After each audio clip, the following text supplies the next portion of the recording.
Hello everyone, welcome to our channel. So today in this tutorial, I'm going to quickly show you how do you withdraw from your 2checkout account. So let's get into the video. Firstly, open up 2checkout.com and then log into your account.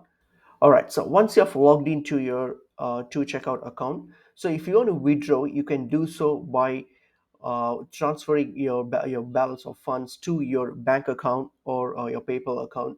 So in that way, you can withdraw it. So how do we do that? So in order to do that, the first thing is like you need to make sure that your account is activated. All right. So once you've created your account, you need to activate your account. So we have a separate video on activation, but if you need help, you can look into it. So basically what you do is when you activate it, so you need to go through all these process during the activation. You need to fill in all these steps here so that you can activate your account. So you need to make sure that your account is activated.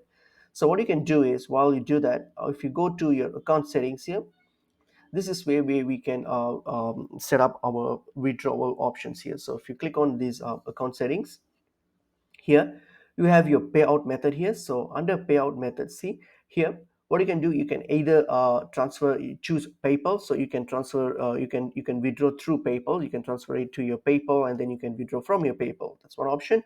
Or you can also do your Pioneer or also even wire transfer. So wire transfer is basically if you want to transfer it to your bank account, then you can use your wire transfer. If you select that, then you have to select your currency, all right, your currency and then your bank details and all those informations, and then proceed with it. So once you have set this up, then you will be able to withdraw as per your method here. So that's pretty much it is. Hope this video is helpful to you guys. I'll see you guys in another video. Thank you.